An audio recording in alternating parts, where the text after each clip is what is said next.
la convicción? Porque la convicción en la palabra de Dios es lo que lo va a hacer a usted que se mantenga firme. Solo la convicción.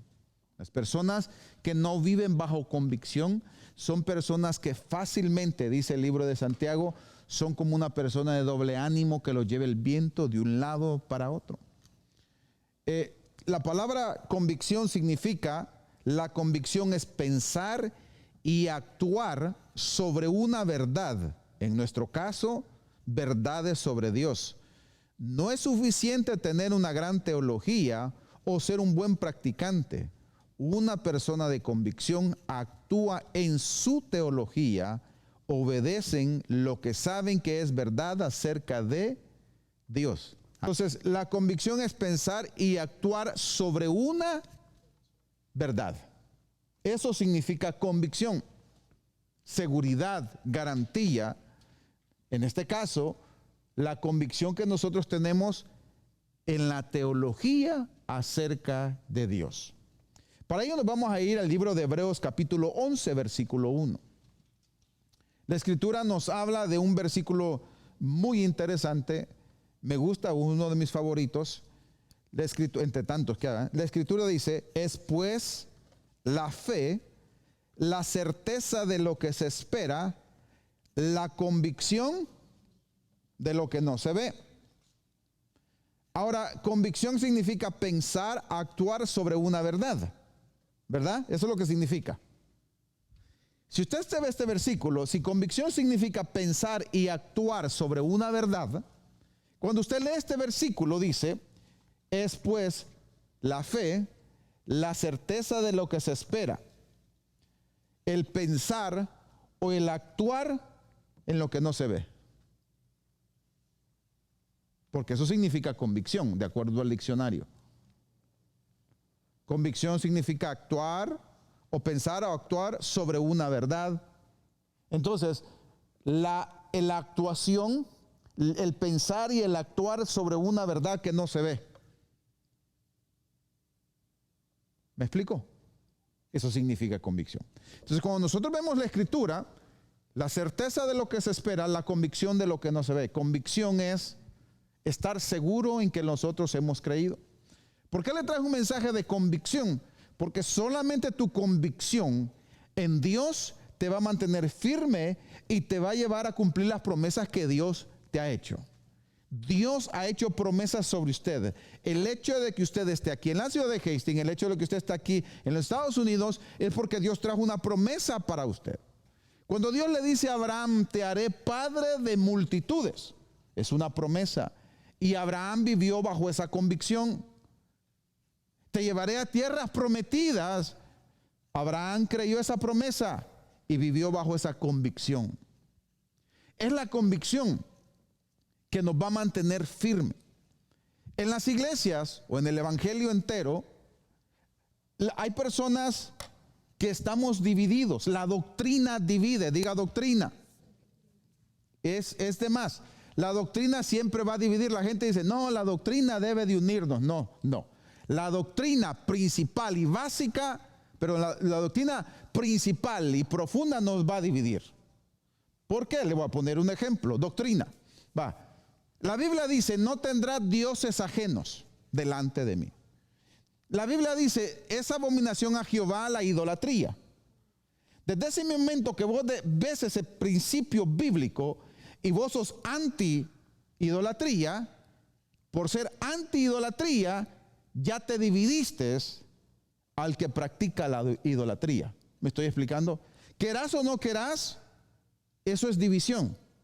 Y eso está bien, porque la base doctrinal principal te divide. Y muchas veces la gente entiende y dice, es que las iglesias están divididas. No necesariamente a veces. El estar juntos en un grupo no significa que estamos unidos. La unidad es otro nivel. Por ejemplo, el estar congregados aquí, eso es parte de reunirse en un lugar. Usted no ha visto familias sentadas juntas, congregadas en un restaurante, en una casa, pero no necesariamente significa que estén unidas. Están juntas. Y eso no es sinónimo de unidad. O a veces están separados y eso es un sinónimo de división. ¿Qué es lo que realmente divide a veces? Las opiniones es la doctrina.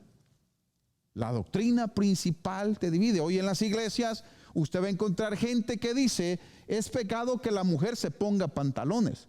Otras dicen, es pecado que la mujer se pinte el pelo. Otros dicen, es pecado que la mujer use maquillaje. Y yo no creo que nada de eso es pecado.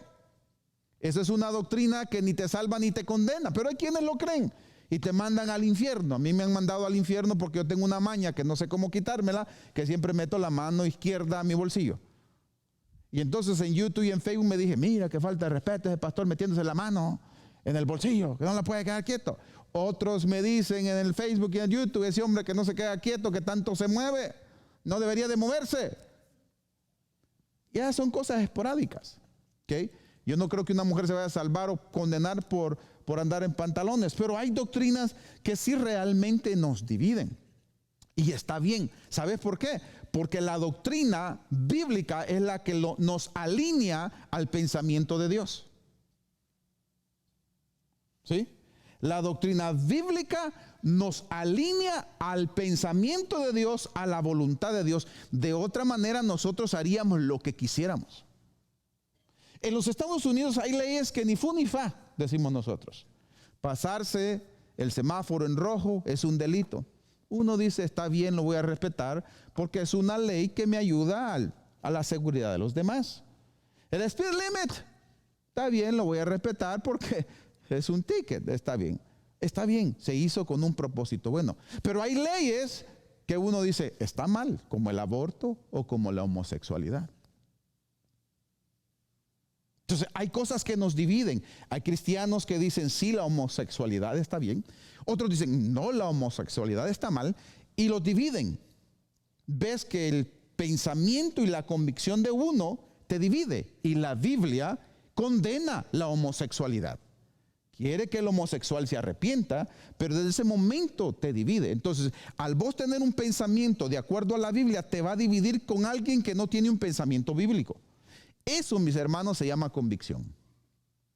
Pero esa es convicción. La convicción, dice, es la convicción de lo que no se ve. El creer que un Dios viene y nos va a levantar y nos va a llevar al cielo es una convicción. Otros no lo creen. Los testigos de Jehová dicen de que no hay infierno. Nosotros los cristianos creemos que hay un infierno y una gloria. Nosotros creemos lo que la Biblia dice. Y eso automáticamente te divide. Entonces, por eso existe una iglesia local donde uno se congrega para fundamentar su fe en una doctrina y tener una convicción en esa doctrina. ¿Me estoy explicando? Tu fe la pones en la Biblia. Y lo que la Biblia dice, pones tu convicción y vives bajo convicción. ¿Me estoy explicando? ¿O me lo estoy perdiendo?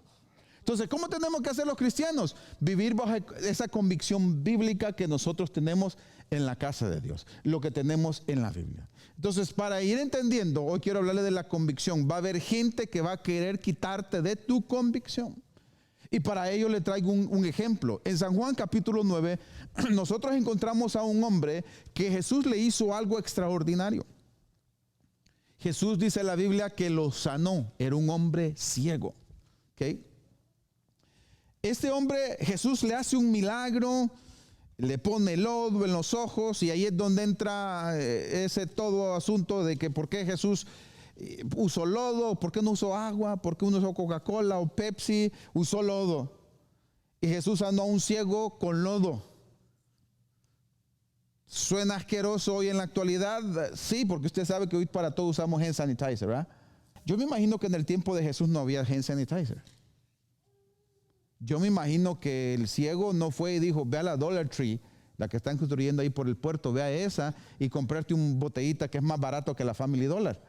Me imagino que no había de eso. Entonces Jesús lo sana con lodo. ¿Por qué? Yo no sé. No me pregunte, y si me pregunte eso, no entiendo por qué Jesús sanó con saliva y con lodo. Lo importante es que Jesús sanó. Y él hacía como él quería. Entonces, este ciego Jesús lo sana. El problema es que cuando Jesús lo sana, y vamos a leer un poquito la historia, que es muy interesante, salen los religiosos a quererle impedir la convicción del ciego. Dice la Biblia, llevaron ante los fariseos al que había sido ciego. Los fariseos eran los meros jefes, los que decían si las cosas caminaban como ellos querían, aunque Jesús lo hiciera. Y dice ahí, y era día de reposo cuando Jesús había sanado, había hecho el lodo y le había abierto los ojos. ¿Ve? Le estoy diciendo que es lodo. Versículo siguiente. Volvieron pues a preguntarle también los fariseos cómo había recibido la vista. Él les dijo, me puso lodo sobre los ojos y me lavé y veo. ¿Alguien quiere lodo? No. 16. Entonces algunos de los fariseos decían, ese hombre no procede de Dios, porque no guarda el día de reposo. Otros decían, ¿cómo puede un hombre pecador hacer estas señales? Y había, ¿qué? Disensión entre ellos. Mire, iglesia, antes de continuar, esto es normal, que haya disensiones. Eso es normal, porque es la fe de cada uno. Te traje el tema de la convicción. ¿Por qué te traje el tema de la convicción? Porque esto no es nada nuevo. Los fariseos le decían a Jesús pecador. ¿Quiénes eran los fariseos? Los doctores de la ley. Y es que los doctores de la ley creen que todo lo saben. Yo personalmente, yo creo que Dios sigue haciendo milagros. He estado en campañas, he estado en cruzadas. Dios ha sanado gente en esta iglesia, en las otras iglesias. He ido a otros lugares y la gente se ha sanado. Cuando he orado, la gente ha recibido sanidad. ¿Se sanan todos? No, no todos se sanan, pero la gente se sana. A quienes van a decir, no, los milagros ya pasaron. Bueno, ese es tu problema. Pero no me vengas a comprometer mi convicción porque vos seas un incrédulo. ¿Me estoy explicando? Tú eres incrédulo, pero no quieras hacer de tu incredulidad que mi convicción cambie por tu incredulidad. Y así el mundo le va a decir a usted allá afuera y va a tratar de votar tu convicción. Y aquí el ciego había recibido la vista. A los fariseos no les importó. Ay, qué bueno, me da gusto, qué bueno. Era cegatón, sí, me consta. Si eres hijo de la doña Juana, ¿te acordás la que vi en la esquina? Sí, este era el ciego, el que se ponía ahí. A los fariseos no les importó eso. No, a él no importó. ¿Cómo? A ver, contame, ¿cómo te sanó? Fíjate que agarró el lodo y del rojo o del negro. Yo no sé, pues no veía, ¿cómo voy a saber cuál es? Agarró el lodo y me lo puso. Y los fariseos empezaron a... ¿Por qué usó lodo? ¿Era lodo orgánico o lodo del gesto? ¿Cuánta agua le echó? ¿Tenés la receta? Qué raro. ¿Era agua oxigenada o agua así, nada más agua que se puede tomar? Qué curioso. ¿Y cuánta cantidad? ¿Fue 1 libra o 2 libras? Porque ahorita el lodo está caro, no sé. Y el fariseo trata de descubrir y analizar. Bueno, humanamente hablando, ¿qué nutrientes tiene el lodo? A ver, ¿te puso el lodo con los ojos abiertos o los ojos cerrados? Y así el fariseo trata de descifrar una cosa que es tan sencilla. Cuando nosotros leemos que estos fariseos dijeron, este hombre no procede de Dios. ¿Y cómo sabían? ¿Cómo sabían que no procedía de Dios? Y dicen, porque no guarda el día de reposo. Otros decían, ¿cómo puede un pecador hacer estas señales? Imagínate que la gente, los fariseos, estaban tan ciegos, que los ciegos eran ellos, estaban tan ciegos que no podían ver que Jesús había hecho un milagro. Y entonces interrogan al ciego y le preguntan al ciego. No se gozaron el ver un milagro. Me detengo aquí. La gente no se va a gozar el verlo a usted prosperar ni avanzar, con o sin documentos. La gente va a preguntar por qué. La gente, cómo Dios te sanó. O fíjate que sentía el Espíritu Santo. ¿Cómo sentiste el Espíritu Santo? Sentí una cosa bien bonita. ¿Será eso el Espíritu Santo? ¿O son tus emociones? ¿O son tus sentimientos? ¿O vos provocaste a sentir y subiste la adrenalina? Porque eso te dicen los filósofos y los humanistas. Te dicen, no, usted no sintió el Espíritu Santo. Lo que usted sintió es, de acuerdo a la ciencia, es una hormona que usted tiene en el cuerpo. Y esa hormona que usted tiene en el cuerpo la motiva, le le push ahí, le hace push para que usted, sus sentidos empiecen a sentir eso. Pero es que no es el Espíritu Santo, fue usted la emoción que provocó que esa hormona que nosotros tenemos en el cerebro, la dopamina y que no sé qué, y usted se sintió bien. Y usted piensa que eso es el Espíritu Santo. Eso es lo que te van a decir los humanistas. Como cuando usted toma café, ¿verdad? Usted toca un café, hey, estoy encendido, y un Red Bull. Bueno, haz de caso que es lo mismo. El Red Bull te activa tu hormona que tú tienes en el cuerpo. Bueno, tus ganas de querer sentir el Espíritu Santo, de quererlo sentir. Y le haces así, tócame. Y ¡pum! Y sentiste un calorcito y sentiste algo. ¿Sabes qué fue eso? Fue tu emoción. Pero ¿sabes quién te dice eso? Los incrédulos. Los que no tienen fe, los que nunca han sentido que ni las moscas le soplan en la iglesia para despertarlo, los incrédulos, los duros de corazón, los que nunca se les ha salido una lágrima, los que nunca han sentido un calorcito ni un gozo en la iglesia, y entonces empiezan a decir que vos y yo activamos una hormona en el cuerpo y decimos que es el Espíritu Santo. ¿Cuántos me están entendiendo? Entonces hay gente que le va a querer botar esa convicción que usted tiene en Dios. Llorás, llorás, ¿sabes por qué llorás? Llorás porque vos mismo le estás diciendo a tu cuerpo que tenés ganas de llorar. No es el Espíritu Santo, es tu hormona que vos estás activando para llorar. Entonces, ¿qué sucede? Usted se va a encontrar con fariseos y gente que empieza a preguntarte y a decirte cómo eso es posible. Estos hombres no se gozaron en el milagro, no se gozaron en el ciego ver. Y sigue diciendo los versículos siguientes, sino que empezaron a cuestionar. Entonces volvieron a decirle al ciego, ¿qué dices tú del que te abrió los ojos? Y él dijo, ¿qué es profeta? Todavía le siguen. Ya te sanó, gloria a Dios en las alturas, te sanó. No, güey, ¿qué dices tú? Quiero ver qué vos decís. Y sigue diciendo el siguiente versículo, pero los judíos no creían que él había sido ciego y que había recibido la vista, hasta que llamaron a los padres del que había recibido la vista. Llamen a los papás. Y sigue diciendo el siguiente versículo. Y les preguntaron diciendo, ¿es este vuestro hijo, el que vosotros decís que nació ciego? ¿Cómo pues ve ahora? Y siguiente, sus padres respondieron y le dijeron, sabemos que este es nuestro hijo y que nació ciego. Hasta ahí está bien. Pero ¿cómo ve ahora? No lo sabemos. O quién le haya abierto los ojos, nosotros tampoco lo sabemos. Edad tiene, preguntarle a él hablará por sí mismo. Pero mire lo que sigue diciendo. Esto dijeron sus padres porque tenían miedo de los judíos, por cuanto los judíos ya habían acordado que si alguno confesase que Jesús era el Mesías, fuera expulsado de la sinagoga. Entonces los papás no dieron esta respuesta basada en una convicción, sino basada en miedo. No me salió del tema. Entonces, para ellos no verse expulsado de la congregación, dijeron, era ciego, es nuestro hijo, nació así. ¿Cómo se sanó? ¿Quién sabe? Pero él ya está mayorcito, pregúntenle a él.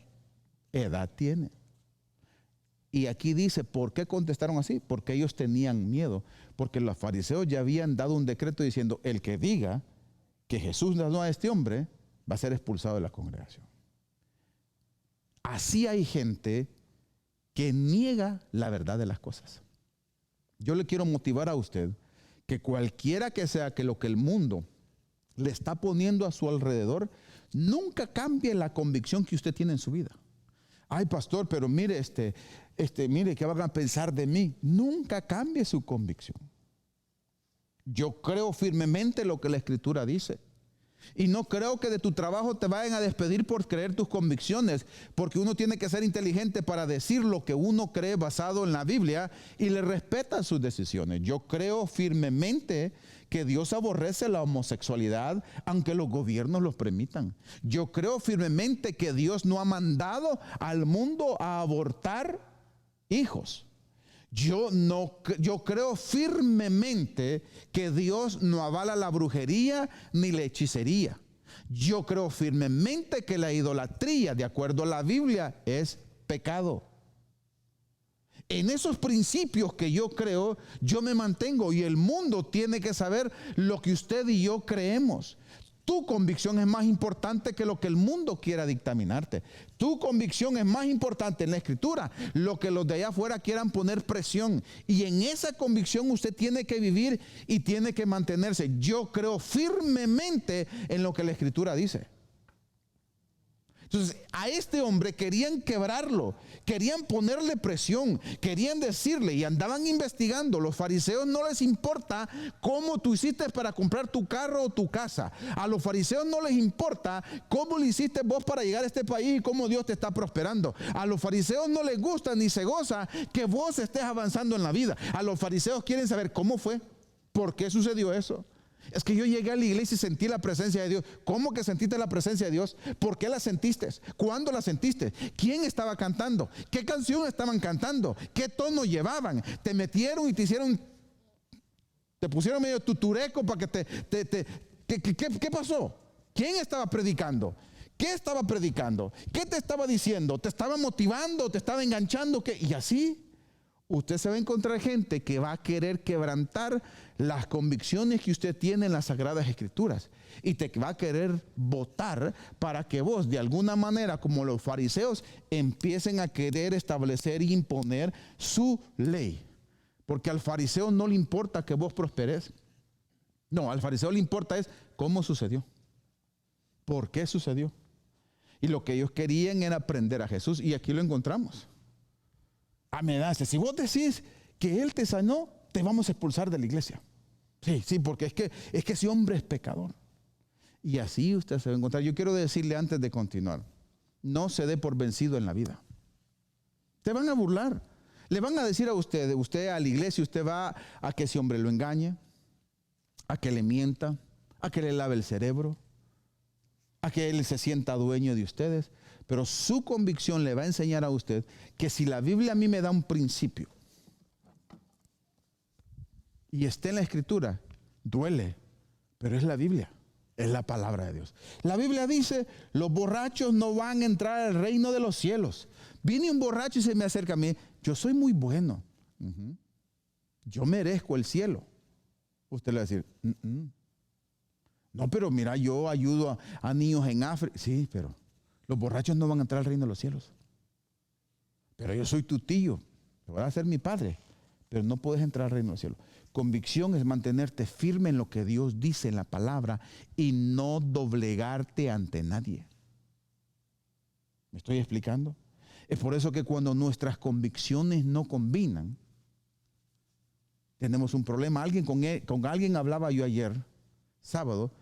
¿Quién era que decía de que estaban viendo un video, leyendo libros y que terminaron medios? Alguien estábamos hablando. Con alguien ayer de la enseñanza con Hugo, alguien mencionó algo. ¿Qué? De la Biblia que Brenda dijo.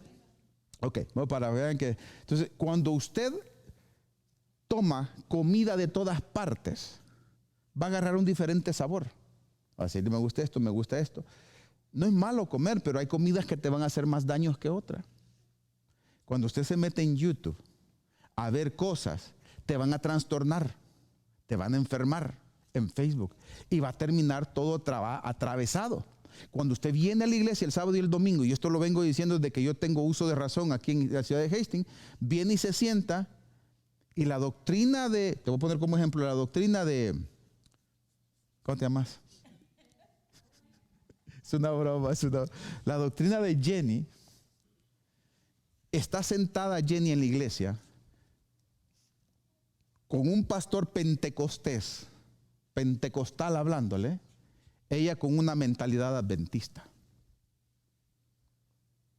Entonces cuando yo le enseño como pentecostés bíblico, ella piensa como adventista. Vengo yo, empiezo a enseñar como pentecostés, pero él piensa como testigo de Jehová. ¿Qué es lo que sucede? Las convicciones no combinan con la convicción de la casa y con la Biblia. Vamos a chocar. Porque ella cree que hay que guardar el sábado, el séptimo día, como adventista. Yo como pentecostés, de acuerdo a la Biblia, lo que la Escritura dice, le enseño. Entonces ella dice, yo solo me congrego los sábados porque el sábado es el día del Señor. Las convicciones no combinan. Y es allí donde la gente termina trastornada porque empiezan a comprometer sus convicciones. No permita que nada ni nadie te cambie las convicciones siempre y cuando tus convicciones no contradigan la Biblia. Por eso te enseño en la palabra de Dios lo que la Escritura dice. Que muchas veces nosotros tratamos de evitar una avenida por un lado o por otro, pero la Biblia es la palabra de Dios. Y si yo mantengo mis convicciones de acuerdo a la Escritura, entonces voy a decir, no, esto es lo que la Biblia dice, perdóneme, pero la Biblia dice que los brujos no van a entrar al reino de los cielos. Perdóneme, pero la Biblia dice que los adúlteros no van a entrar al reino de los cielos. Perdóneme, pero la Biblia dice que los borrachos no van a entrar al reino de los cielos, aunque sean buenos. Nadie va a entrar por ser bueno. Entonces, cuando vos empezás a poner tus convicciones, no vas a dejar que nadie te lo cambie. Hace años un pastor me dijo, pastor, si usted se hiciera de nuestro concilio, yo le apoyara en todos sus eventos que usted tiene. Digo, ¿por qué? Porque vos querés imponer, imagínense pusiera a las mujeres todas con velo. No, yo no creo que la mujer necesite velo. Pero hay quienes te van a obligar a decirte que tenés que hacer eso. Es por eso que nosotros tenemos que aprender de la casa de Dios, donde nosotros nos congregamos, donde nosotros estamos juntos, donde nosotros aprendemos. El domingo pasado yo hablé del hermano mayor, donde cada uno de nosotros tenemos que buscarnos y ayudarnos los unos a los otros, atendernos los unos a los otros, proveernos los unos a los otros, con mentoría, con ayuda, cada uno de nosotros, porque eso es lo que hace una familia. Para que nuestras convicciones no cambien, porque mucha gente termina trastornada por escuchar lo que no quiere, lo que no ve. Cuando seguimos leyendo, porque esto está bien largo, ¿dónde vamos? Del 22 dice, versículo 23. Por eso dijeron sus padres, edad tiene, pregunta a leer. Seguimos leyendo el siguiente versículo. Entonces volvieron a llamar al hombre. O sea, estos hombres no se daban por vencidos. Volvieron a llamar al hombre que era ciego y le dijeron, da gloria a Dios, nosotros sabemos que ese hombre es pecador. Imagínate la gran maldición que se estaba echando esta gente. ¿Quién dice que Jesús es pecador? Por eso es que los fariseos, cuando a Jesús lo crucificaron, ¿sabe qué dijeron los fariseos? Los fariseos dijeron que la sangre de ese hombre caiga sobre nosotros y sobre nuestros hijos. Cuando Jesús estaba siendo crucificado. Por eso que Israel ha sido conquistada más de 37 veces después de la muerte de Jesús. Porque ellos mismos echaron la maldición de decir que la sangre de ese hombre caiga sobre nosotros y sobre nuestros hijos. No se midieron y le llamaban a Jesús pecador. Eso me lleva, cuando David tuvo a Saúl en sus manos, mire, le voy a dar un consejo a usted. La Escritura nos enseña que Saúl andaba buscando matar a David. Lo quería matar. 2 veces Dios le puso a Saúl y lo pudo haber matado. Pero ¿sabe qué principio utilizó David? David dijo, líbreme Jehová de levantar mi mano contra el ungido de Jehová. Ahora, el ungido andaba chueco, Saúl. El ungido estaba torcido, pero no dejaba de ser ungido. Ahora, el principio lo practicó David. Así Saúl no servía y era un lo que sea, David practicó un principio. Y yo le voy a decir este principio a usted. ¿Okay? No importa si el pastor de la esquina anda chueco, usted respételo porque es pastor. Deje que Dios se encargue con él. Si el pastor de aquella anda que dice, déjelo tranquilo, deje que Dios se encargue de él. Lo que usted tiene que hacer es encargarse de usted. Yo aprendo un principio. Yo no tengo problema en exponer a los falsos maestros y falsos profetas. Pero a un hombre de Dios que es de Dios y que yo no sé qué le pasó, yo me refreno para decir, yo no voy a levantar mi mano contra el ungido de Jehová y no por idolatría. Hay que Dios se encargue de él. David aplicó un principio que cuando la gente pierde el temor de Dios, como estos hombres, doctores de la ley, empezaron a llamar a Jesús pecador. Cuando uno tiene un principio, uno no se atreve a levantarse, que Dios se encargue con el ungido. Y no estoy hablando de la tolerancia del pecado, no estoy hablando de que el pastor haga todo lo que quiera. Estoy hablando del respeto que uno debe de tener al hombre que está dentro de un púlpito o de una iglesia como es pastor. No, uno mire, ¿sabes qué? No lo entiendo. Dejemos tranquilo a aquel, dejemos tranquilo a aquel, dejemos tranquilo. Que Dios se encargue de ellos. Y ese principio de respeto y de honra y de temor de Jehová se ha perdido. Hoy todo el mundo cuestiona. Vamos a cuestionar al pastor de la esquina. Vamos a ver cómo está. Y andamos y nos creemos doctores. Y en eso que nos creemos doctores, terminamos acusando a un hombre verdadero de Dios, como estos fariseos que cuestionaban todo. ¿Por qué la gente llora en tu iglesia? Ay, porque sentimos una cosa bonita. Se me hace eso como que es una apostasía y es algo antibíblico. Y estamos maldiciendo porque estamos hablando contra el Espíritu Santo y contristamos al Espíritu Santo. Y después el Espíritu Santo no se manifiesta en nuestra vida porque nosotros empezamos a hablar en contra de la misma manifestación del Espíritu Santo. Y esto es triste. Y Dios se encarga de ellos. Es por eso que cuando usted vea que algo no le gusta del pastor de la otra esquina, ¿sabe qué tiene que hacer usted? Diga, le voy a ir a preguntar. Y si no tiene valor, entonces cállese. Vaya y pregúntele, hermano pastor, ¿y usted por qué? ¿Por qué eso? Ya a lo mejor él le da una respuesta. Y si no tiene valor, no le pregunte. Y lo mismo aquí en la casa. Pregúnteme. No hay problema. Pero uno nunca puede levantar su mano contra lo que Dios está haciendo. Estoy hablando en forma general. Yo no puedo levantar mi mano, aunque yo sea el pastor, con lo que Dios está haciendo con Jenny. Porque Dios puede usar Jenny, Dios puede venir el día de mañana y oró en su trabajo y alguien se sanó. Y yo le digo, Jenny, ¿y cómo lo hiciste? No, pastor, yo leí ahí y le puse la mano, pastor. ¿En serio? ¿Y por qué te hizo Dios a vos, Jenny? ¿Y por qué no me llamaste? Es que yo tenía que ir, Jenny, porque ese muerto que estaba ahí, que resucitó, tenían que echármelo a mi cuenta. Pero ¿por qué te la van a poner a tu cuenta, Jenny? Dios usó a Jenny y yo no voy a cuestionar por qué Dios usó a Jenny. Gloria a Dios que Dios te usó, Jenny. Me da gusto, seguí orando, que Dios te siga usando. Pero no voy a poner a cuestionar. ¿Y vos hablas con Jenny? Y seguro que no fue ella la que le puso el taser y lo resucitó, porque su esposo es sheriff. El fariseo empieza a cuestionar. ¿Sabe por qué? Porque no cree que Dios la puede usar a ella. El fariseo empieza a cuestionar por qué Dios te usa. El fariseo empieza a cuestionar por qué vos te gozás. El fariseo empieza a cuestionar porque el fariseo, si el fariseo no tiene control y su lógica humanista no le ayuda a entender, él no puede creer. El fariseo. ¿Por qué Dios usa a Tomás? Tomás, y cuando vos cantás, ¿cómo le haces? Y cuando vos empezás a adorar en medio, ¿y cómo? El humanista empieza a cuestionar, empieza a preguntar. ¿Por qué? Porque al humanista, al fariseo, no le importa que la gente sea bendecida. Cuando la gente sale bendecida de la iglesia, qué bonito estuvo el culto, ay, qué bien. El fariseo dice, de la iglesia no deberíamos de salir contentos. ¿Y cómo deberíamos de salir? Llorando del pecado que tenemos, sintiéndonos miserables y desgraciados.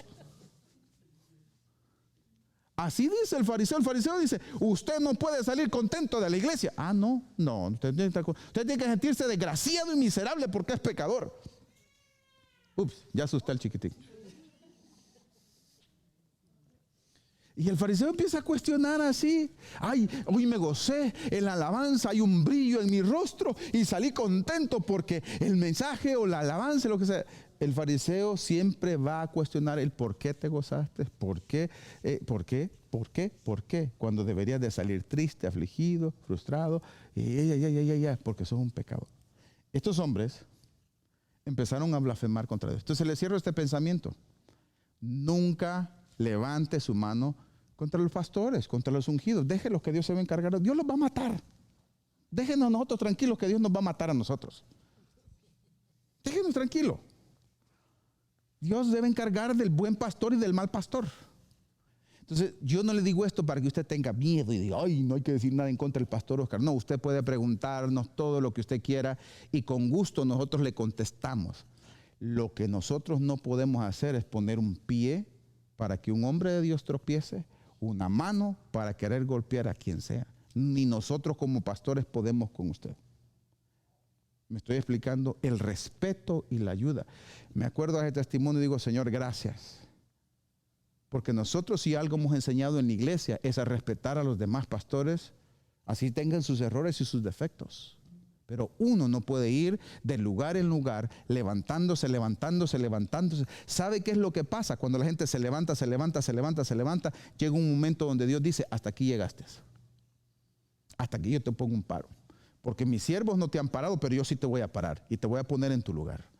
Dice, cuando usted algo en la casa de Dios no lo entienda, no lo comprenda, pregúntenos, que somos open books, como decimos los gringos, libros abiertos. Usted puede preguntarnos y nosotros con gusto le contestaremos. Pero no deje que el hombre de afuera, el impío, el mundano, le cambie la convicción que usted tiene de la Escritura y de la casa de Dios de donde usted asiste. ¿Estamos entendiendo? Entonces, sigue diciendo, sabemos que este hombre es pecador. Esta historia es bien larga, pero le va a ayudar bastante. Y sigue diciendo el siguiente versículo. Entonces él respondió y dijo, si es pecador, no lo sé. Una cosa sé, que habiendo sido yo ciego, ahora veo. Versículo 26. Le volvieron a decir, ¿qué te hizo? ¿Cómo te abrió los ojos? Mire, es que si es insistente, por eso es que me gustó mucho esa historia. Seguían de tercos. Mire, todavía le volvieron a decir, ¿qué te hizo? ¿Cómo te abrió los ojos? Cuando usted lee esta historia, te lleva a la vida práctica de Hasty. Pero dije, ¿cómo pasó? Y le seguían insistiendo, ¿cómo? Yo no sé si es pecador como aquel prójimo que dijo, yo lo único que sé es que la vaca está muerta. O estaba muerta. Entonces, ¿cómo se murió la vaca? Mira, yo no sé cómo se murió la vaca. Lo único que sé es que ya estaba muerta. Tomasito, cuando te pregunten cómo se murió ese cerdo, yo no sé. Lo único que yo sé es que el cerdo ya estaba muerto. Igual vos, Abel, ya estaba muerto. Tony, usted sincero en el restaurante, ¿cómo se quebró ese plato? Yo no sé, lo único que yo sé es que ya estaba quebrado. Y usted es sincero, así de práctico. Yo no sé cómo Jesús me sanó. Lo que yo sé es que me sanó y punto. Y es que a quién le importa cómo lo sanan. ¿A usted le importa cómo sanan? Entonces, ¿me va a venir a decir alguien a mí? Eso no es de Dios, eso no sucede. Señores, usted no puede cambiar sus convicciones. La Biblia dice, en mis manos pondrán las manos sobre los enfermos y estos sanarán. Usted debe de creerlo. Y a mí me van a decir, pastor, eso que la gente se caiga no es de Dios. Shut up. Pastor, eso que la gente llore no es de Dios. No te pasa a vos porque sos un poste. No sé de madera ni de wood, sino de concreto. Pastor, eso que no, eso es lo que vos crees porque nunca te ha pasado. Pero cuando ves la gloria de Dios, cuando ves un pie creciendo, cuando ves una mano creciendo, cuando ves la sanidad, vos decís, gloria a Dios. ¿Cómo pasó? Yo no sé. ¿Cómo sucedió? No sé. Lo único que yo sé es que sucedió, pasó un milagro. Y esa es nuestra convicción. ¿Cómo es que vos ayer estaban hablando de lengua? ¿Cómo es que vas en lengua? Yo no sé, yo sé que hablo en lenguas y que la gloria de Dios se manifiesta y me gozo y me agarra una tembladera y me agarra eso porque es el Espíritu Santo que viene sobre mi vida.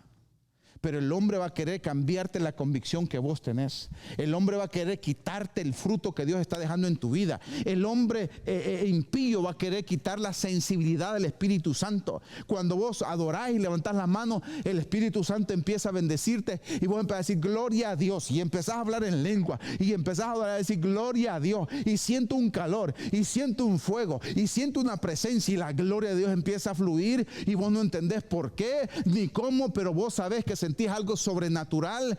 El hombre te va a preguntar una, otra vez y te van a volver a traer y te dice, ¿cómo te abrió los ojos? Y te van a preguntar, ¿y cómo lo sentís? ¿Y qué sucede? Y usted le va a decir, yo no sé. Lo único que yo sé es que no estoy endemoniado, no estoy endiablado. Siento un fuego en mi interior, siento una gloria extraordinaria, un gozo cuando llego a la casa de Dios. Siento que el Espíritu Santo está allí, se manifiesta y empiezo a sentir un mover extraordinario sobre mi vida. Esa es nuestra convicción, iglesia. Somos una iglesia de fuego, somos una iglesia de poder. Que si el mundo mundo se quiere partir por pedazos, usted va a decir, como dijo Job, yo sé que mi Redentor vive y yo sigo adelante. No es del que está a mi lado, ni izquierda ni derecha, sino de lo que Cristo hizo por mí en la cruz de Calvario. Y usted va caminando, y usted va avanzando. El clima no se presta, usted va caminando. Las condiciones no se prestan, usted va dando. Usted está enfermo, con dolor, con malestar, usted sigue caminando. Con preocupaciones, con estrés, con deudas, usted sigue caminando, porque esa es tu convicción. Es la convicción que usted tiene. Dios no te ha llamado para quedarte de depender que los demás dicen. Dios te ha llamado para creer que tú puedes salir de esa situación que vivías antes. Dios te ha llamado, joven, para ser el futuro pastor, para ser el futuro cantante, para que cuando este pastor esté viejito y los demás estemos viejitos, vos digas, yo quiero predicar, yo quiero enseñar la palabra, yo quiero cantar, yo quiero tocar. Dios lo ha llamado a eso, a usted lo ha llamado para hacer cosas extraordinarias. Dios te ha llamado, mujer, hombre, te ha llamado a pelear la buena batalla, a decir, nosotros somos un matrimonio diferente, un matrimonio de honra, un matrimonio que clama, un matrimonio que hace diferencia. Eso es lo que usted y yo, es nuestra convicción. Yo voy a cambiar de ahora en adelante y voy a vivir de acuerdo a la convicción de la Escritura. Así la gente se parta y diga y señale esto. Y lo terrible de todo esto, ¿sabe qué? Que es que los más miserables espirituales y los más descarriados son los que más apuntan. Es que si Edwin, como guatemalteco, fuera más alto, yo lo creería. O fuera más chaparro, pero yo, a mí se me hace que es de allá, de otro lugar. Es que si Marco, es que si la hermana Miriam, es que si Jenny, es que si Marisol, porque es que Marisol yo no le veo talla de que haya nacido acá. Es que si Tony, yo no le veo mucha talla de que sea un... Y van a empezar a verte todos tus defectos. Es que si Abel, eso que quería ser narco allá, yo aquí, que de repente tiene una casa y un carro, como que yo no le veo. Es que Osmin, como que eso que era electricista y que no se paga mucho, quién sabe cómo paga el bill y las conexiones. Y la gente te va a querer sacar tu... Es que Cintia, yo no le creo mucho con que anda. A mí se me hace que Cintia, quién sabe. Y te van a sacar todo. Del sí no habla. Ay, pero vieras cómo es uñas escondidas. Ustedes van a decir cada cosa. Y la gente va a querer preguntarte cómo. Jimena, la iglesia, esa muchachita. Nah. ¿Y a poco es cristiana? Pero vos le decís, no soy perfecto, pero estoy aquí en la casa de Dios.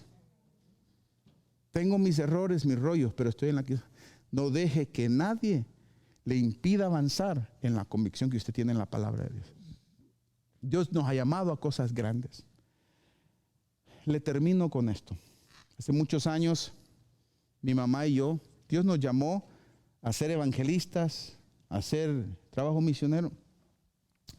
Y una vez mi mamá puso las manos en el altar, puso las manos, estaba ministrando en un culto de oración. Y cuando sentimos, a mi mamá le empezó a caer la gente en el altar. Se cayó la gente. Se le cayó otro. Y nosotros nos quedamos viendo y decimos, se anda cayendo la gente, dijo. Tratamos de hacer lo mismo, no nos cayó nadie. Pero siempre que hay un avivamiento y siempre que hay una gloria, el diablo se levanta. Empezaron en la iglesia a decir, hace muchos años, estaba jovencito, ya estoy de bajada, pero ya estaba jovencito. Y empezaron a decir, eso no es de Dios, eso no es de Dios, eso no es de Dios y eso no es de Dios. Un día en el altar nos presentamos de frente, porque mi mamá todo lo que le pasaba a ella quería que me pasara a mí. Pone las manos y dice, te va a pasar a vos. Y sí, empezaron la gente a caer, oramos por la iglesia, tocábamos a la gente recibía el Espíritu Santo. Una vez nos fuimos al altar de la iglesia, Casa de Dios, nos pusimos así enfrente y le dijimos, Señor, ya no aguantamos, quítanos esto, te lo pedimos. Dicho y hecho, se nos quitó. El que dijo que no era de Dios, el atarantado, eso que después lo perdoné, empezó a poner las manos. La gente igual no se le caía, pero empezó a poner las manos y empezó a enseñar que el Espíritu Santo ministraba de la manera que nosotros lo estábamos haciendo. Y mi mamá y yo nos quedamos bien y dijimos, mira nada más, me dice mamá, por brutos. Porque mi mamá era bien folclórica para hablar. Nos tardó años. Pues pasamos tanto tiempo contristados, preocupándonos de lo que la gente pensaba y decía a lo que Dios nos había dado, que no contradecía la Biblia, porque en la Biblia están los versículos ahí que hablan de eso. Y empezamos. Nos tomó tantos años volver a recuperar lo que en un momento, porque la Biblia dice que irrevocables son los dones, lo que en un momento nosotros negamos y contristamos al Espíritu Santo. Y esto se lo cuento como experiencia. Nunca, aunque la gente no crea, nunca usted niegue lo que Dios está haciendo en su vida.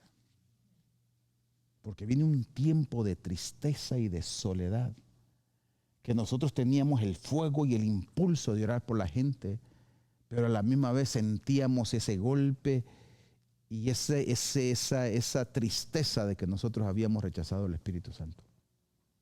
Nunca por lo que la gente diga, usted rechace lo que Dios está haciendo en su vida. Empecemos a vivir bajo esa convicción. Porque Dios trabaja así. Vivamos bajo la convicción no que el mundo tiene, sino lo que Dios está haciendo en su vida.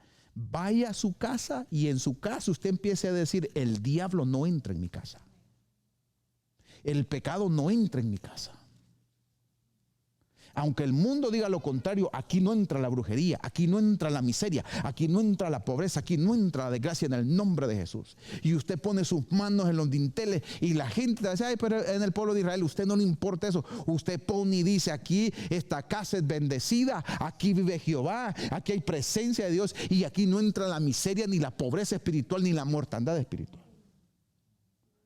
Usted va a su cama y dice, mi esposo se acerca a Cristo y yo oro en el nombre de Jesús que algo sobrenatural va a suceder. Mi familia, y en el nombre de Jesús, y usted empieza a declarar esa palabra sobre la vida, porque va a ser de acuerdo a la voluntad de Dios y de acuerdo a la certeza y la convicción que usted tiene. A veces hay pruebas difíciles, pero usted tiene que creerlo. Usted tiene que acordarle al mundo espiritual, al diablo, que Dios te trajo aquí para darte papeles, para bendecirte y para ser una familia próspera en medio de este país.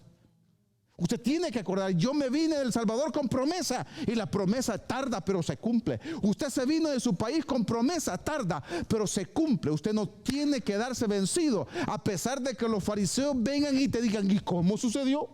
¿Y por qué sucedió? Mira, no importa darte explicaciones a vos. Dios lo sabe, Dios lo entiende, Dios lo hizo. Gloria a Dios por el milagro. Así de práctico. Gloria a Dios por lo que Dios está haciendo. Y hoy, en esta tarde, usted y yo vamos a hacer esa oración.